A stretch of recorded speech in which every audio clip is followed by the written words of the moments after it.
പവിത്രത്തിന്റെ ഒരു അപ്കമിങ് എപ്പിസോഡിലേക്ക് എല്ലാവർക്കും സ്വാഗതം. സുഡർ ഐസിയുലാണ്. സുഡറിന്റെ നില അല്പം ഗുരുതരമാണ്. ഇതറിഞ്ഞ് ആകെ വിഷമത്തിലാണ് വേദ ഐസിയുവിന് പുറത്ത് കാത്തിരിക്കുന്നുണ്ട്. ഐസിയുയിൽ നിന്നും ഡോക്ടർ പുറത്തേക്ക് ഇറങ്ങി വരുന്നത് കണ്ട് വേദ പെട്ടെന്ന് ഡോക്ടറുടെ അടുത്തേക്ക് ചെല്ലുന്നുണ്ട്.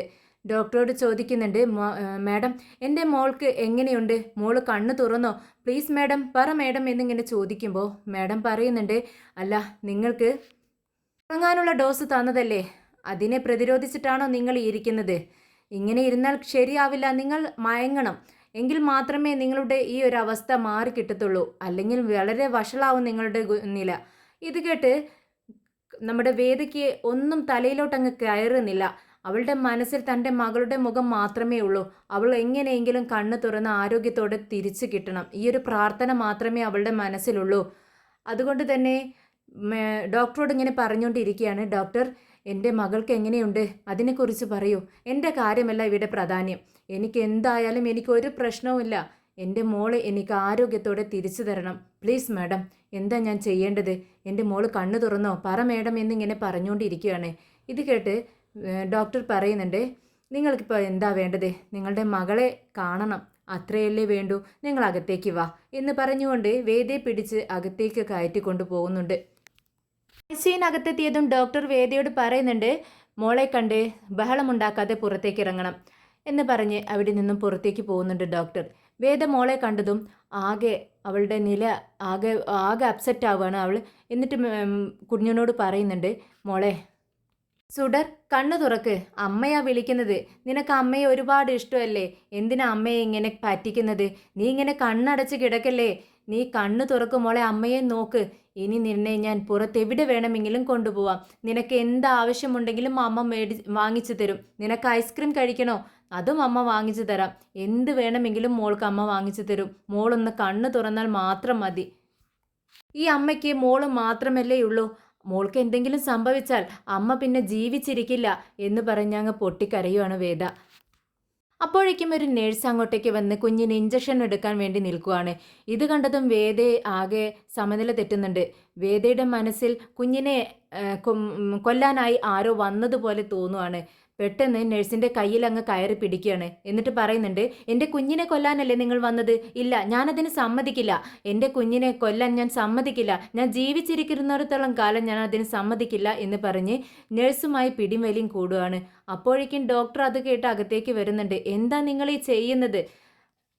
ആ നഴ്സിൻ്റെ ഡ്യൂട്ടിയാണ് ചെയ്യുന്നത്, നിങ്ങളുടെ മകളെ രക്ഷപ്പെടുത്താനല്ലേ അവർ നോക്കുന്നത്, നിങ്ങൾ പുറത്തേക്ക് പോവോ. അപ്പോഴേക്കും വിജയ് അകത്തേക്ക് ഓടി വരുന്നുണ്ട്. വേദയുടെ സൗണ്ട് കേട്ട്, വേദ നീ എന്താ ഈ കാണിക്കുന്നത്, നീ പുറത്തേക്ക് വാ, ഞാൻ പറയട്ടെ എന്ന് പറഞ്ഞ് കൈ പിടിച്ച് വലിക്കുമ്പോൾ വേദ അതിൽ നിന്നും തട്ടി കുതറി മാറുന്നുണ്ട്. ഇല്ല ഇല്ല വിജി ചേച്ചി, ഇതാ കണ്ടില്ലേ, എൻ്റെ മോളെ എന്തോ കുത്തിവെച്ച് കൊല്ലാനായി ആരോ പറഞ്ഞയച്ചിരിക്കുക, അതിനു വേണ്ടിയാ ഇവർ വന്നത്, എൻ്റെ മോളെ രക്ഷിക്ക് വിജയേച്ചി എന്നിങ്ങനെ പറയുകയാണ്. ഇല്ല വേദേ, അവർ നേഴ്സാണ്, അവർ മോളെ ഇഞ്ചക്ഷൻ എടുക്കാൻ വേണ്ടി വന്നതല്ലേ, നീ എന്തിനാ ഇങ്ങനെയൊക്കെ പറയുന്നതെന്ന് ചോദിക്കുമ്പോൾ ഡോക്ടർ പറയുന്നുണ്ട്, അല്ല നിങ്ങളുടെ ഇവരോടൊപ്പമല്ലേ ഇവിടെ ഇരിക്കേണ്ടത്, എന്തിനാ ഈ സ്ത്രീയെ തനിച്ചാക്കി, നിങ്ങൾ എവിടെ പോയിരുന്നു? ഇവരവിടെ ഒറ്റയ്ക്ക് ഇരിക്കുകയായിരുന്നോ? ബഹളം വെക്കുന്നതിനിടയിലാണ് മകളെ കാണിക്കാൻ വേണ്ടി ഞാൻ ഇതിനകത്തേക്ക് കൊണ്ടുവന്നത്. പിന്നെ നിങ്ങൾ ഇവരെ കൊണ്ടുപോയി ഒന്ന് ഉറങ്ങാൻ വേണ്ടി ശ്രമിക്കൂ. അവർ ഉറങ്ങിയാൽ മാത്രമേ അവരുടെ ഈ കണ്ടീഷനിൽ നിന്നും അവരെ രക്ഷപ്പെടുത്താൻ ആവൂ, അല്ലാന്നുണ്ടെങ്കിൽ അമ്മയും മോളും ഇവിടെ തന്നെ കിടക്കേണ്ടി വരും എന്ന് പറയുവാണ്. ഇതേ സമയം ചെന്നൈയിൽ നിന്ന് തിരിച്ചെത്തിയ വിക്രം വീട്ടിൽ വിശ്രമിച്ചുകൊണ്ടിരിക്കുകയാണ്. എല്ലാവരോടും വിക്രം ഇങ്ങനെ പറയുന്നുണ്ട്, ഇന്നലെ നമ്മൾ ചെന്നൈക്ക് പോകുന്ന സമയത്ത് സുഡർ മോൾ വിളിച്ചിരുന്നില്ലേ, അവൾക്ക് എന്തോ എന്നോട് പറയാനുണ്ടെന്ന് പറഞ്ഞു. അതിനുശേഷം ഇന്നലെ രാത്രി മുഴുവനും ഞാൻ അതിനെപ്പറ്റി ചിന്തിക്കുകയായിരുന്നു, മോൾക്ക് എന്നോട് എന്തായിരിക്കും പറയാനുണ്ടായിരിക്കുക. പിന്നെ നമ്മൾ പോകുന്ന സമയത്ത് അപശകനമായി എന്തൊക്കെയോ സംഭവിച്ചു, വണ്ടി ആക്സിഡൻ്റ് ആവാൻ വേണ്ടി പോയി, ആക്സിഡൻ്റ് ആയില്ല, അങ്ങനെ അതൊരു ശകുനോത്പീഡ പോലെ ആണെന്ന് രാജേട്ടനും പറഞ്ഞു. അതിനുശേഷം എൻ്റെ മനസ്സിൽ എന്തോ സംഭവിച്ചിട്ടുണ്ട്, നമുക്ക് വേണ്ടപ്പെട്ടവർക്കാർക്കോ എന്തോ സംഭവിച്ചതുപോലെയാണ് എനിക്ക് തോന്നിയത്. പക്ഷേ എല്ലാവർക്കും വിളിച്ചിട്ടും കുഴപ്പമൊന്നുമില്ലത് പറഞ്ഞതുകൊണ്ടാണ് എനിക്ക് അല്പം ആശ്വാസം കിട്ടിയത്. എന്നാലും ഇപ്പോഴും എൻ്റെ മനസ്സത്ര ശരിയല്ല, എനിക്ക് മോളെ കാണാൻ തോന്നുന്നു. രാജേട്ടാ, ഫോൺ എടുത്ത് മോൾക്കൊന്ന് വിളിക്ക്, അവൾ എവിടെയുണ്ടെന്ന് ചോദിക്ക്, എനിക്ക് മോളെ കാണണമെന്ന് പറയുകയാണ് വിക്രം. എന്നാൽ രാജേട്ടനും അനിയൻകുട്ടനും സ്റ്റീഫനും എല്ലാവരും അന്തം വിട്ട് നിൽക്കുവാണ്. വിജി വിളിച്ച് പറഞ്ഞ കാര്യം സുഡർ ആക്സിഡൻ്റായി സീരിയസ് ആണെന്നുള്ള കാര്യം വിക്രമിനോട് എങ്ങനെ പറയുമെന്നുള്ള ആശങ്കയിലാണ് അവർ നിൽക്കുന്നത്. പെട്ടെന്ന് സുഡറിന് ഫോൺ ചെയ്യാൻ പറഞ്ഞതും എല്ലാവരും വിതുമ്പുവാണ്. അനിയൻകുട്ടനോട് ചോദിക്കുന്നുണ്ട്, എന്ത് പറ്റിയ അനിയൻകുട്ട, നീ എന്തിനാ ഇങ്ങനെ സങ്കടപ്പെടുന്നത്? ഞാൻ സുഡറിന് വിളിക്കാനല്ലേ പറഞ്ഞത്. എന്താ നിങ്ങളുടെ മുഖമൊക്കെ ഇങ്ങനെ സങ്കടപ്പെട്ടിരിക്കുന്നത്? എന്താ കാര്യം? എന്താ എന്ന് പറയുമ്പോൾ എന്താ രാജേട്ടാ എന്ന് ചോദിക്കുകയാണ് വിക്രം. അപ്പോൾ രാജേട്ടൻ പറയുന്നുണ്ട്, അത് സുഡറിന് എന്ത് പറ്റി? എന്താ രാജേട്ടാ, പറ രാജേട്ടാ എന്ന് പറയുമ്പോൾ രാജേട്ടൻ പറയുന്നുണ്ട്, സുഡറിന് ഒരു ആക്സിഡൻ്റ് ആയി വിക്രം. സുഡറിന് ആക്സിഡൻറ്റോ? എന്താ നിങ്ങൾ പറഞ്ഞത്? അത് വിക്രം, നീ ക്ഷമയോടെ കേൾക്കണം. സുഡറിന് ആക്സിഡൻ്റായി. ഒരു ലോറി അവർ സഞ്ചരിച്ചിരുന്ന കാറിന് നേരെ വന്ന് ഇടിച്ചു. മോൾക്ക് അല്പം സീരിയസ് ആണ്. എന്താ നിങ്ങൾ പറഞ്ഞത്? ഇത് എപ്പോൾ സംഭവിച്ചു? നിങ്ങൾ ആരും എന്നോട് പറഞ്ഞില്ലല്ലോ. അത് ഇന്ന് വരുന്ന സമയത്ത് വിജി മാഡമാണ് വിളിച്ച് പറഞ്ഞത്. നിന്നോട് പറയണ്ടെന്ന് പറഞ്ഞു. ഉടനെ തന്നെ വിക്രമിന് സമനില തെറ്റിയതുപോലെ ആവുകയാണ്. എന്ത്? വിജി പറഞ്ഞു എന്നോട് പറയണ്ടെന്ന് പറഞ്ഞെന്നോ? എന്നിട്ട് നിങ്ങൾ എന്നോട് പറയാതിരുന്നു? എന്തുകൊണ്ട് എന്നോട് പറഞ്ഞില്ല? എൻ്റെ മോൾക്ക് ഇങ്ങനെ സംഭവിച്ചത് എന്തുകൊണ്ട് പറഞ്ഞില്ല എന്ന് പറഞ്ഞുകൊണ്ട് അനിയൻകുട്ടനെയും സ്റ്റീഫനെയും എല്ലാവരെയിട്ടും അടിക്കുകയാണ് വിക്രം. എന്നാൽ രാജേട്ടനെ വയസ്സിന് മൂത്തതായതുകൊണ്ട് മാത്രം വെറുതെ വിടുന്നു. മറ്റുള്ളവരെയെല്ലാം അടിക്കുന്നുണ്ട്. അവരത് കൊണ്ട് നിൽക്കുകയാണ്. വിക്രമിൻ്റെ സങ്കടം കൊണ്ടാണ് അവനിങ്ങനെ പ്രതികരിക്കുന്നതെന്ന് എല്ലാവർക്കും അറിയാം. വിക്രം പൊട്ടിക്കരഞ്ഞുകൊണ്ട് ഒരു കൊച്ചു കുഞ്ഞിനെ പോലെ കരയുവാണ്. എന്നിട്ട് നിലത്തിരിക്കുന്നുണ്ട്. എന്നിട്ട് പറയുന്നുണ്ട്, എവിടെയാണ്, ഏത് ഹോസ്പിറ്റലിലാണ് മോളെന്ന് ചോദിക്കുകയാണ്. ഉടൻ രാജേട്ടൻ പറയുന്നുണ്ട്, അതറിയില്ല, അത് വിജി മാഡം പറഞ്ഞില്ല വിക്രം. എന്താ നിങ്ങൾ പറയുന്നത്? ആദ്യം അത് അന്വേഷിക്കണ്ടേ? ഫോൺ എടുത്ത് വിളിക്കേ, എവിടെയാണെന്ന് മോളെന്ന് അന്വേഷിക്കുക. ഞാൻ എവിടെയാണെങ്കിലും മോളെ പോയി കണ്ടോളാം എന്ന് പറയുകയാണ്. പെട്ടെന്ന് രാജേട്ടൻ ഫോൺ എടുത്ത് വിജിക്ക് വിളിക്കുന്നുണ്ട്. പക്ഷേ എടുക്കുന്നില്ല. എന്നാൽ അറിയാവുന്ന ഹോസ്പിറ്റലുകൾക്കെല്ലാം വിളിച്ച് അന്വേഷിക്കുന്നുണ്ട്. പക്ഷേ വ്യക്തമായ ഒരു മറുപടി എവിടെ നിന്നും കിട്ടുന്നില്ല. ഉടനെ രാജേട്ടൻ പറയുന്നുണ്ട്, വിക്രം, എനിക്കറിയാവുന്ന ഹോസ്പിറ്റലുകളെല്ലാം ഞാൻ വിളിച്ചു. പക്ഷേ എവിടെ നിന്നും ഇങ്ങനെ സുഡർ എന്ന മോളെ അഡ്മിറ്റാക്കിയൊരു വിവരം വ്യക്തമായിട്ട് ആരും ഒന്നും പറയുന്നില്ല വിക്രം. എന്തോ പ്രശ്നമുണ്ട്. അതുകൊണ്ടാണല്ലോ അത് പറയാത്തത്. നിങ്ങൾ എന്തിനാണ് അതൊക്കെ അറിയുന്നതെന്നാണ് ചോദിക്കുന്നത്. ഉടനെ തന്നെ വിക്രം പറയുന്നുണ്ട്, ഒരു കുഞ്ഞിനെ ആക്സിഡൻ്റായി കൊണ്ടുപോയാൽ അത് മറച്ചു വെക്കേണ്ട ആവശ്യം എന്താണ്? എന്തായാലും ഇവിടെ എത്ര ഹോസ്പിറ്റലുകളുണ്ട്? എനിക്കറിയാത്ത ഹോസ്പിറ്റലൊന്നും ഇല്ലല്ലോ. ഞാൻ ചെന്ന് അവിടെയെല്ലാം അന്വേഷിച്ചോളാം. എന്നിട്ട് എൻ്റെ മോളെ ഞാൻ കണ്ടോളാം എന്ന് പറയാണ്. എന്നാൽ പോലീസുകാർ ഇതെല്ലാം സീക്രട്ടാക്കി വെച്ചിരിക്കുകയാണ്. വേദ തൻ്റെ മകൾക്ക് ആക്സിഡൻ്റ് ആയ വിവരം പത്രക്കാർ അറിയരുത് എന്ന് പ്രത്യേകം പറഞ്ഞിട്ടുണ്ടായിരുന്നു. അതുകൊണ്ട് തന്നെ എല്ലാവരും അത് മറച്ചു വെച്ചിരിക്കുകയാണ്. അതുകൊണ്ട് തന്നെ ഹോസ്പിറ്റലുകാർ ഇവർ വിളിച്ചന്വേഷിക്കുന്ന സമയത്ത് തുറന്നു പറയുന്നില്ല. അങ്ങനെ വിക്രം ഹോസ്പിറ്റലുകളിൽ അന്വേഷിച്ച് ചെല്ലുവാണ്. അങ്ങനെ ഒരു ഹോസ്പിറ്റലിൽ കുഞ്ഞിനെ ആക്സിഡൻ്റായി കൊണ്ടുവന്നിട്ടുണ്ട് എന്ന് പറയുമ്പോൾ തന്നെ അവിടെ കയറി ചെല്ലുന്നു. പോലീസുകാരിങ്ങനെ പോലീസുകാർ പുറത്ത് സെക്യൂരിറ്റിക്കായി നിൽക്കുന്നുണ്ട്. അവരെല്ലാം തള്ളി മാറ്റിക്കൊണ്ടാണ് വിക്രം അകത്തേക്ക് കയറുന്നത്. വിക്രമിനെ തടയുന്നുണ്ട്. പക്ഷേ വിക്രം പിടിച്ചു നിൽക്കുന്നില്ല. എതിർത്തിട്ടും വിക്രം അകത്തേക്ക് പോവുകയാണ്. SI വരുന്നുണ്ട്. വിക്രമിനോട് പറയുന്നുണ്ട്, എങ്ങോട്ടാ വിക്രം നീ ഇങ്ങനെ ഇടിച്ചു കയറി പോകുന്നത്? പോലീസുകാർ നിന്നോട് അകത്തേക്ക് കയറി പോകരുതെന്ന് പറയുന്നില്ലേ? എന്താ നീ പറഞ്ഞാൽ അനുസരിക്കാത്തത്? എൻ്റെ കയ്യിൻ്റെ ചൂട് നിനക്കറിയണോ എന്ന് ചോദിക്കുകയാണ്. ഇത് കേട്ടതും വിക്രം പറയുന്നുണ്ട്, സർ, എനിക്കറിയാവുന്ന ഒരു കുഞ്ഞ് ഈ ഹോസ്പിറ്റലിൽ ആക്സിഡൻ്റായി അഡ്മിറ്റ് ആക്കിയിട്ടുണ്ട്. എനിക്ക് ആ കുട്ടിയെ ഒന്ന് കാണണം സാർ. പ്ലീസ് സാർ, മുൻവൈരാഗ്യം വെച്ച് എന്നോട് ഇപ്പോൾ പെരുമാറരുത്. ഞാൻ സാറിൻ്റെ കാല് പിടിക്കാം. പ്ലീസ് സാർ, എന്നെ ഒന്ന് അകത്തേക്ക് കയറ്റി വിടണം. ഞാൻ ആ കുഞ്ഞിനെ കണ്ടതും പുറത്തേക്ക് ഇറങ്ങിക്കോളാം. അല്ലെങ്കിൽ ICUവിന് പുറത്ത് നിന്ന് ഞാൻ ആ കുഞ്ഞിനെ ഒന്ന് കണ്ടോളാം സാർ. പുറത്തു നിന്ന് കണ്ടിട്ട് പോയിക്കോളാം എന്നിങ്ങനെ സാറിൻ്റെ കാല് പിടിച്ച് പറയുന്നത് പോലെ പറയുന്നുണ്ട് വിക്രം. പക്ഷേ SI അതൊന്നും കേൾക്കുന്നില്ല. അവർ പറയുന്നുണ്ട്, പറ്റത്തില്ല വിക്രം, നീ എന്ത് പറഞ്ഞിട്ടും കാര്യമില്ല. നിന്റെ ഗുണ്ടായുസം കൊണ്ട് ഇങ്ങോട്ടേക്ക് വരണ്ട. മേലുദ്യോഗസ്ഥ പറയുന്നത് മാത്രമേ ഞങ്ങൾക്ക് ചെയ്യാൻ കഴിയത്തുള്ളൂ. അവർ ഒരാളെയും അകത്തേക്ക് വിടരുതെന്ന് പറഞ്ഞിട്ടുണ്ട്. അത്രയും വേണ്ടപ്പെട്ടവരാണ് ഇവിടെ അഡ്മിറ്റായി കിടക്കുന്നത്. വലിയ ആളുകളാണെന്ന് പറയുന്നു.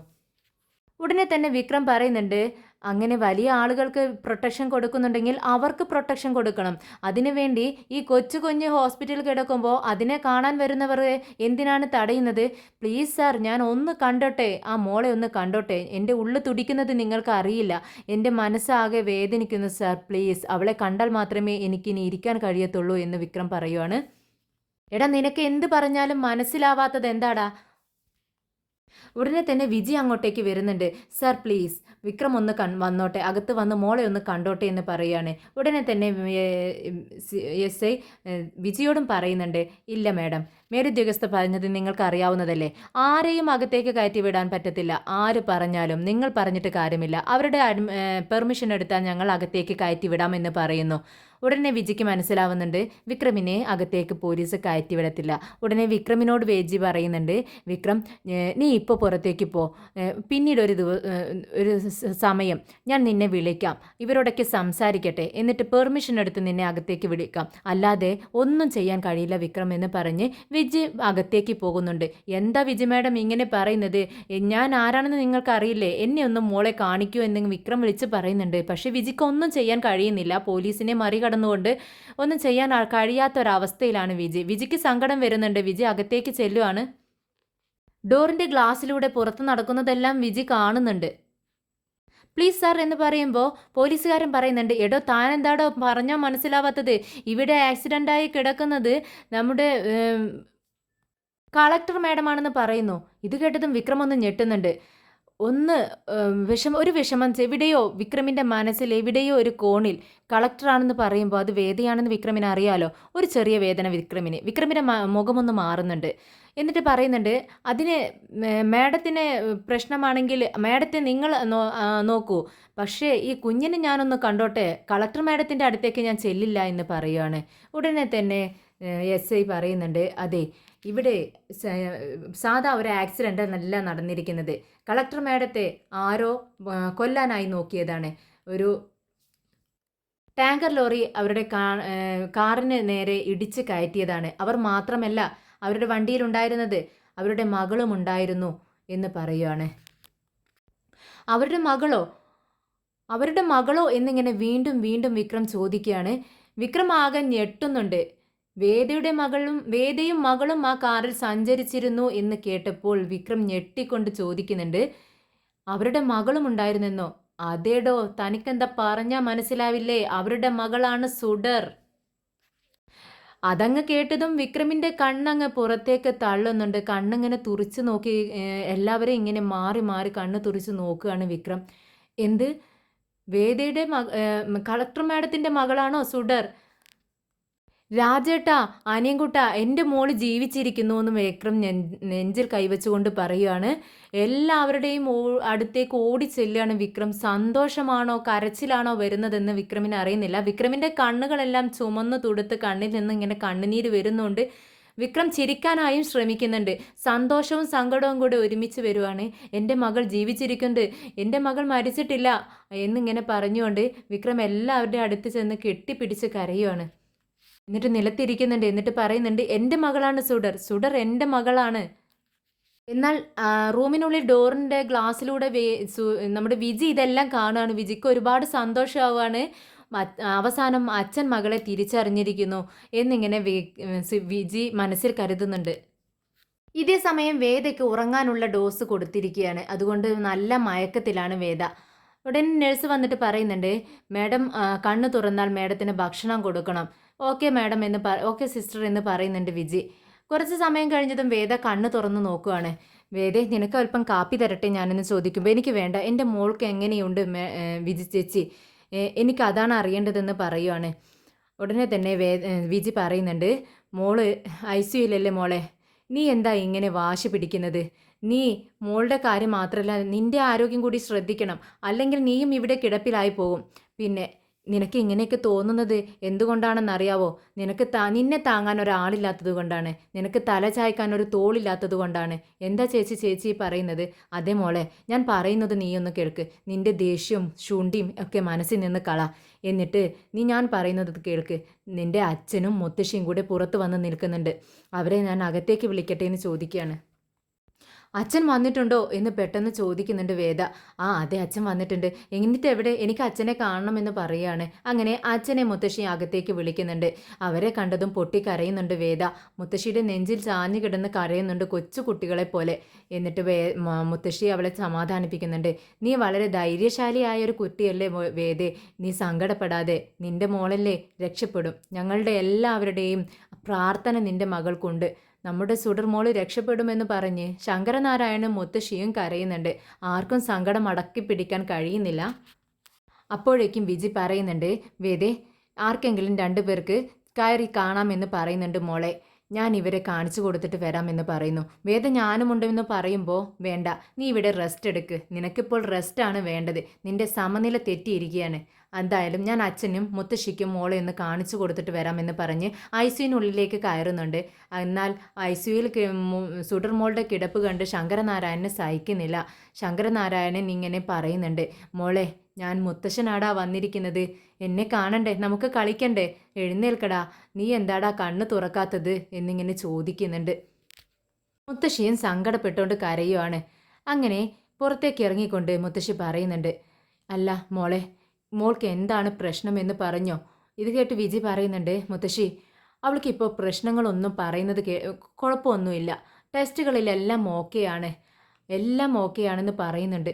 പക്ഷെ അവൾ കണ്ണ് തുറക്കുന്നില്ല. അതെന്തുകൊണ്ടാണെന്ന് മനസ്സിലാവുന്നില്ല മുത്തശ്ശി എന്ന് പറയുമ്പോൾ മുത്തശ്ശി പറയുന്നുണ്ട്, അവൾ കണ്ണ് തുറക്കാത്തത് അവൾ ആരെയോ പ്രതീക്ഷിക്കുന്നുണ്ട്.